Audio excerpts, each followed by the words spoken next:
Shobha the family shop, OMR, Karapakkam, Mogappair, Thiruvanmiyur, T Nagar. Rubilux paints, best quality, best value for money. உங்கள் பேர் சொல்லும் paint Rubilux paints. Dawn pictures தயாரிப்பில் ரவி மோகன், சிவகார்த்திகேயன், அதர்வா, ஸ்ரீலீலா நடிப்பில் பராசக்தி வெற்றி நடை போடுகிறது. எனக்கு வருத்தம் இருந்தது, எம்ஜிஆர் இன்னொரு வாட்டி பார்க்குற மாதிரி இருந்தது. சின்னப்போ தாத்தா பாட்டியோட உட்காரும்போது எம்ஜிஆர் சீன்ஸ் அந்த சாங்ஸ்லாம் பார்த்துருப்போம். இன்னொரு வாட்டி பார்க்கும்போது தோணுது, பார்த்தேன். அவர் புது concept do or die situation மாதிரி கொண்டு வந்தார் படத்தை. அது புது கான்செப்ட் பார்க்கணும். அது அவர் பழைய படம் மாதிரி இருக்காது. இது புது படம். ஒரு ஒன் டைம் வாட்சபிள் மூவி அப்படின்னு சொல்லலாம். ஒரு நல்ல ஸ்டார்டிங், ஃபர்ஸ்ட் ஹாஃப் நல்லாவே இருந்துச்சு. அதை நலனோட டேரக்ஷன் ஸ்லோவாக தான் இருக்கும், ஏன்னா அதுக்கு முன்னாடி. ஆனால் நல்லா இருக்கும், எங்கேஜிங்காக கொண்டு போவார். அதுமாதிரி ஃபர்ஸ்ட் ஹாஃப் நல்லா எங்கேஜிங்காக கொண்டு போனால் போர் அடிக்கல, நல்லாவே செம்மையாக எடுத்துகிட்டு போயிருந்தாங்க சொல்லலாம். ஒரு இன்டர்வல் ஒரு ஃபேண்டசி எலிமெண்ட்டோட முடிச்சாங்க, வித்தியாசமாக இருந்துச்சு. என்னவோ பெருசாக காமிக்க போகிறாங்களோ அப்படின்னு தோணுச்சு. பட் அதே அந்த ஃபேண்டசி எலிமெண்ட் செகண்ட் ஹாஃப் ஃபுல்லாகவே காமிச்சிட்டாங்க அப்படின்னு தோணுச்சு. படத்தில் நம்பியார் வந்தாருண்ணே. நம்பியார் கார்த்தியனை உடம்புக்குள்ளே பூந்தார். படம் என்னடா ரொம்ப வெறுப்பாக போகுது. நானும் ஏஞ்சி வந்துடலான்னு நினச்சேன் தேட்டரை விட்டு. அப்புறம் தாங்க எம்ஜிஆர் என்ற ஒருத்தர் கார்த்தியனை கூட பூந்தார். பூந்தோனையும் நானிட்டால் அது நடந்து விட்டால் இந்த வேதனை அப்படின்னு பூந்து ஏழைங்களுக்கு அப்படியே உதவுறாருங்க. என்னை காப்பாத்துங்கன்னு ஒரு குரல் தான் கூப்பிட்டாங்க. அப்படியே ஓடோடி வராருங்க. அப்படியே கட்டல் மேல் பிறக்க வைத்தான் எங்களை கண்ணீரில் மித அப்படின்னு எல்லார் கண்ணீரையும் போக்குறாருங்க. யாரு அந்த எம்ஜிஆர் எப்படி போக்குனாரோ அதே போல இந்த எம்ஜிஆர் நம்ம கார்த்தியனை எல்லார் கஷ்டத்தையும் போத்தாரு. அந்த படம் முழுக்க எம்ஜிஆர் தாங்க. ஃபர்ஸ்ட் ஹாஃப் நல்லா இருக்குது, படம் நல்லா கொண்டு போயிருக்காங்க. செகண்ட் ஹாஃப் அவங்க சொன்ன விதம் சரியில்லை. ரெண்டாவது அவசரமாக ஏதோ படத்தை முடிக்கணும்னு நோக்கத்தில் முடிச்சிட்டாங்க படத்தை. கார்த்திகோட ஆர்டி நல்லா தான் இருக்குது. அதாவது அவர் எம்ஜிஆர் ஸ்டைலில் காட்டியிருக்காங்க. அவரோட ஆத்மா உள்ளே எம்ஜிஆரோட ஆத்மா உள்ளே பூந்த உடனே அந்த காஸ்டியூம்லாம் மாறுது. அந்த காஸ்டியூம் ஆனந்தாச்சா கொடுக்குறாரு.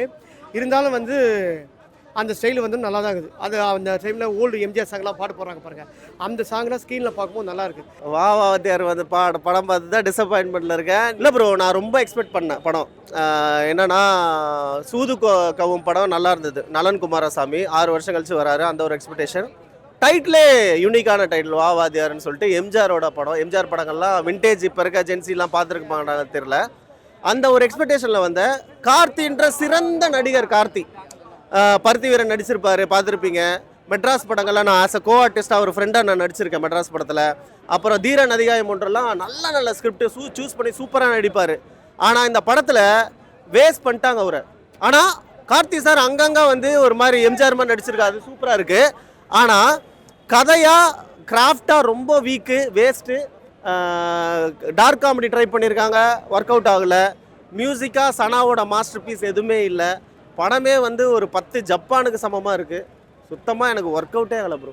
வாத்தியார் படம் பார்த்துட்டு வரேன். படம் பார்த்தீங்கன்னு வச்சுங்களேன், ஃபுல் அண்ட் ஃபுல் ஒரு எம்ஜிஆர் ஃபேன்ஸ்க்காக எடுத்த படம் மாதிரி இருக்குது.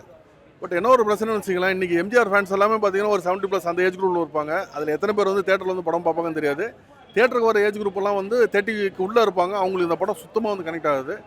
படம் நீங்கள் ஒரு நார்மலாக பார்த்தீங்கன்னா ஃபஸ்ட்டு ஹாஃப் ஓரளவுக்கு ஆவரேஜ்னு சொல்லலாம். இன்டர்வலுக்கு 10 நிமிஷம் முன்னாடி இருக்கும். படம் ஓரளவுக்கு ஆவரேஜ் ஒரு என்டர்டெய்னர் மூவி மாதிரி இருந்துச்சு. அதுக்கப்புறம் பார்த்தீங்கன்னா செகண்ட் ஹாஃப்லாம் பார்த்தீங்கன்னா படம் பயங்கர ஸ்லோ, பயங்கர லேகு. உட்காந்து படம் பார்க்க முடியாத அளவுக்கு படம் அவ்வளோ லேகாக இருந்துச்சு. ரொம்ப ஓவாகும்லாம் சொல்ல முடியாது சார், ஓகே அப்படிங்கிற மாதிரி சொல்லலாம். ஏன் அப்படின்னா எனக்கு ஃபர்ஸ்ட் ஹாஃப் ஃபுல்லாகவே கார்த்தி சாரோட என்டர்டைன்மெண்ட் எப்பயும் போல் இப்போ உள்ள ஜென்ரேஷனில் இருக்க மாதிரி இருக்கும். செகண்ட் ஹாஃப் ஃபுல்லாகவே ஹீரோ யாருன்னு பார்த்தீங்கன்னா எம்ஜிஆராக தான் இருப்பார். எம்ஜிஆர் தான் ஃபுல்லாகவே வருவார். படம் முழுக்கவே எம்ஜிஆரோட டைலாகாக இருக்கட்டும், பாட்டாக இருக்கட்டும், அந்த மாதிரி நிறையா யூஸ் பண்ணியிருக்காங்க. எம்ஜிஆர் ஃபேன்ஸ்க்கு ஒரு ட்ரீட். ஏன்னா எல்லாரோட மைண்ட் செட்லையுமே ஒரு விஷயம் இருக்கும். என்ன அப்படின்னா இந்த காலகட்டத்தில் எம்ஜிஆர் இருந்தாருன்னா என்னெல்லாம் பண்ணியிருப்பார் தெரியுமா, நீங்கள் சொல்கிற மாதிரிலாம் கிடையாது அப்படிங்கிற மாதிரி ஒரு ஆர்கியூமெண்ட் நம்மளுக்குள்ளே இருக்கும்ல. அதை ரியாலிட்டியாக கொண்டுட்டு வந்த மாதிரி கொண்டு வந்திருக்காங்க. பட் என்னென்னா கார்த்தி சாருக்கு அந்த கெட்டப் எல்லாமே ஓகே. ஒரு சில டைலாக் பேசும்போது நம்மளுக்குள்ள என்னென்னா நம்ம எம்ஜிஆர் படம் நிறையா பார்த்துருக்கோம். ஏன்னா டிவியில் நம்ம பார்க்காம வளரவே முடியாது. ஸோ அவரோட டைலாக்கு அந்த இடத்துல மிஸ் ஆகுதோ, அதனால லேகாக தெரியுதோ அப்படிங்கிற மாதிரி ஒரு ஃபீலாக இருந்தது. கார்த்திக் கேரக்டரில் குறைய சொல்ல முடியாது, செம்மையாக பண்ணியிருக்காரு. போலீஸ் கேரக்டரும் சரி, எம்ஜிஆர் சார் அவரோட மாடுலேஷனும் சரி, செம்மையாக பண்ணியிருக்காரு. அவரால் என்ன முடியுமோ அந்த எம்ஜிஆர் சார் மாடுலேஷன், அவரோட வாய்ஸ் அப்படியே நம்ம பார்க்க முடியாது. பட் நல்லா பண்ணியிருந்திருக்காரு அப்படின்னு சொல்லலாம். கேரக்டர் படி எல்லாமே நல்ல கேரக்டர். செம்ம ஸ்டார்ட். 4th கியரில் நான் ஃபாஸ்ட்டாக போயிட்டு இருக்கும்போது டக்குன்னு நான் 2nd கியர்லேயே நான் போவேன். கடைசியில் 1st கியருக்கு வந்துடுவேன். நான் ஸ்டாப் பண்ண போகிறேன், படம் முடியும் போது படம் முடிய போகுதுன்னு காமிக்கும் போது நமக்கு கொஞ்சம் டிசப்பாயிண்டிங்காக இருக்குது. சூப்பர் ஹிட்டாக இருக்க வேண்டிய படம் செகண்ட் ஹாஃப் பிரச்சனைனால ஒரு ஒன் டைம் வாட்சப்லாம் மாறி. சனா செம்ம பாசிட்டிவ் படத்தில். ரொம்ப நாளுக்கு அப்புறம் தியேட்டரில் ஒரு வைப் பார்த்தோம் பாட்டில், செம்மையாக இருந்துச்சு. சாங்ஸ்லாம் ரொம்பவே நல்லா இருந்துச்சு அப்படின்னு சொல்லலாம். டைலாக் சொல்லுவார், எம்ஜிஆரோட வசனத்தை அப்படி சொல்லுவார். அப்படியே எம்ஜிஆரை மறு உருவம் பார்த்த போலே இருந்தது தலைவா. இவர் ஜனகராஜா ஆனந்த்ராஜ் தெரியல, அவரு சட்டையை கைட்டி தருவார். யாருக்கு? கார்த்தியனனுக்கு. நீங்கள் எம்ஜிஆர் வாத்தியாரே இந்த சட்டையை எடுத்துக்கோ, போய் போரில் போய் பென்றுட்டு வா அப்படின்னு சட்டையை கைட்டி கொடுப்பார் பாரு. அவ்வளோதான் தலைவா. குதிரில் போவார், ராஜாவின் பார் அப்படின்னு குதிரில் போய் வெற்றியோட வருவார் தலைவா. அப்படியா போகிற பட தலைவா இது. கார்த்திக் ஆக்டிங் ஓரளவுக்கு டீசெண்டாக இருந்துச்சு. கொஞ்சம் அந்த ஜப்பான் படத்தை ஞாபகப்படுத்துச்சு. இன்னொன்று எம்ஜிஆர் ஸ்டைலில் பண்ணதும் இன்னும் கொஞ்சம் பெட்டராக பண்ணிடலாம். இவரோட ஆனந்தராஜ் வந்து எம்ஜிஆர் ஸ்டைலில் வந்து ரொம்ப சூப்பராக வந்து பண்ணியிருப்பாரு. சத்யராஜ் வில்லன் கேரக்டர் பண்ணியிருக்காரு. சத்யராஜ் ரொம்ப நல்லா நடிச்சிருக்காரு. சத்யராஜ் வந்து யூஸ்வலாக எல்லா இன்டர்வியூவில் என்ன சொல்லுவார் தெரியுமா? நான் வந்து வாத்தியார் ஃபேனு, எம்ஜிஆர் ஃபேனு அப்படின்னு சொல்லுவார். இந்த படத்தில் வந்து சத்யராஜ் வந்து என்ன சொல்ல வச்சுருக்காங்க தெரியுமா?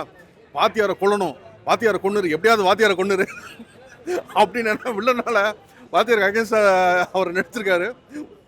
அந்த டைலாகெல்லாம் சத்யராஜ் பேசும்போது எனக்கு தோணுச்சு, உள்ளுக்குள்ள மனுஷன் என்னடா யோசிச்சிருப்பான் அப்படின்னு. அரசியல் பேசியிருக்காங்க, நீ கரெக்டாக பேசணுமே. ஒரு படம்னா ஃபுல் கிராஃப்ட் வேணும் ப்ரோ. ஒரு டேரக்டர், பெரிய டேரக்டர் அவங்க, நம்மலாம் சொல்லணும்னு அவசியமே இல்லை.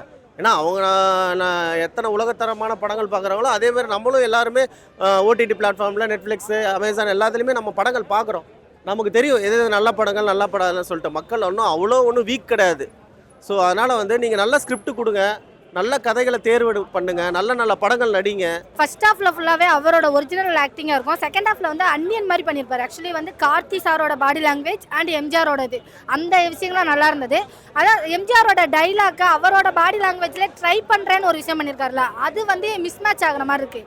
ஏன்னா அவர் டைலாக் பேசும்போது அவரோட பாடி லாங்குவேஜ் வந்து நம்மளுக்குள்ள அது கனெக்ட் ஆனாதான் படம் நல்லா இருக்கிற மாதிரி இருக்கும். எம்ஜிஆர் ஆகிறதுக்கு யாராலையும் ஆக முடியாது. இந்த கதை ஒரு எல்கேஜி இல்லை, ப்ரீகேஜி படிக்கிற பசங்க கூட யோசிக்கும். அவங்க தாத்தா என்ன சொல்லுவார் தெரியுமா? எம்ஜிஆர் மாதிரி இருக்கணும், நேர்மையாக இருக்கணும், அப்படின்னு சொல்லுவார்ல, அதுதான் இந்த கதை. இவர் போலீஸை அவங்க தாத்தா சொன்னதை செய்கிறாரு. கதையில் பயங்கர தொய்வு.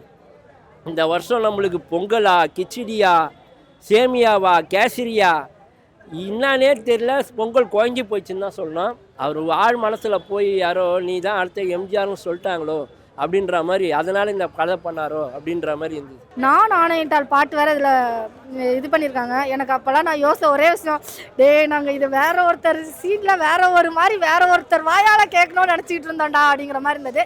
எனக்கு இன்னொரு வருத்தம் இருக்குது. ஆக்சுவலி பொங்கல் செலிப்ரேஷன் பண்ணுற மாதிரி ரிலீஸ் பண்ணுறேன்னு சொல்லி ஹாப்பி பண்ணியிருந்தீங்க. ஏன் தயவு செய்து நிப்பாட்டினீங்க? அதை முதல்ல சொல்லுங்க. எங்களுக்கு பொங்கல் செலிப்ரேஷன் பண்ணணும் அப்படிங்கிற மாதிரி எங்களுக்குள்ளே தோணுது. அவசர போலீஸ் 100ன்னு ஒரு படம் பார்த்துருப்பீங்க, பாக்யராஜுக்கு. அது படம் நம்ம பார்த்துட்டோம். இவனாவது வந்து நமக்கு பூ சுற்றிருக்காங்க, ஆத்மா உள்ளே போந்துடும், எம்ஜிஆரோட ஆத்மா உள்ளே போகுதுன்ட்டு. அவன் பூ சுத்தாமல் ஒரு அந்த படம் ஓனத்துக்கு ரீசன் வந்து கரெக்டான ரீசன் காட்டினாங்க. வாத்தியார் சொல்கிறத நான் கேட்பேன், வாத்தியாரோட என்ன தட்டி கேட்டாரோ அதை நான் தட்டி கேட்பேன் அப்படின்னு சொல்லி பாக்யராஜ் காட்டிப்பார். அது நல்லா இருந்தது, அதை ஏற்றுக்கிட்டாங்க. இது ஏற்றுக்க மாட்டாங்க. ஃபர்ஸ்ட் ஹாஃப் வந்து ரொம்ப ஸ்லோவாக இருந்ததுன்னா அது வந்து இன்ட்ரோல் பேங்க் நல்லா இருந்தது. செகண்ட் ஹாஃப் வந்து எங்கேஜிங்காக போச்சு, ஆனால் கொஞ்சம் லேக் இருக்குது. அப்படியே மேனரிசம்ஸ்லாம் காமிச்சிட்டாரு. எம்ஜிஆரோட மேனரிசம்ஸ், கெட்டப்பு எல்லாம் செம்மையாக இருந்தது. அந்த விண்டேஜ் சாங்ஸ்லாம் டான்ஸ் ஆடுற சமயம். அவங்க வந்து படத்தில் ஏன் இருக்காங்கன்னு தெரில, பாட்டுக்காக தான் இருக்காங்கன்னு நினைக்கிறேன், தெரில. அவங்க வந்து ரொம்ப லிமிட்டட் கேரக்டர் ரோல். பொங்கலுக்கு நிறையா படம் ரிலீஸ் ஆகுது, அதனால நாங்கள் ரிலீஸ் பண்ணாமல் ஸ்டாப் பண்ணியிருக்கோம்னு சொன்னீங்க. தயவு செய்துங்க, பொங்கலுக்கு ஊருக்கு கூட போகலாங்க, டிக்கெட்டு கூட புக் பண்ணலாங்க. ரிலீஸ் ஆகுதுன்னு சொல்லிட்டு தயவு செய்து ரிலீஸ் பண்ணிவிடுங்க. அப்படி இல்லையா மெர்சல் கத்தியாவது ரிலீஸ் பண்ணி விடுங்கயா. நாங்கள் பொங்கல் செலிப்ரேஷன் பண்ணோம், வீட்டில் சும்மா தூங்க முடியாது தயவு செய்து. ஏன்னா இந்த மாதிரி படங்கள்லாம் நாங்கள் வாரம் பார்த்துட்டு இருக்கோம். எங்களுக்கு பொங்கல் செலிப்ரேஷனான ஒரு படம் கொடுங்க. இதை வந்து ரெக்வெஸ்டாக கேட்குறோம். Shobha the family shop, OMR, Karapakkam, Mogappair, Thiruvanmiyur, T Nagar.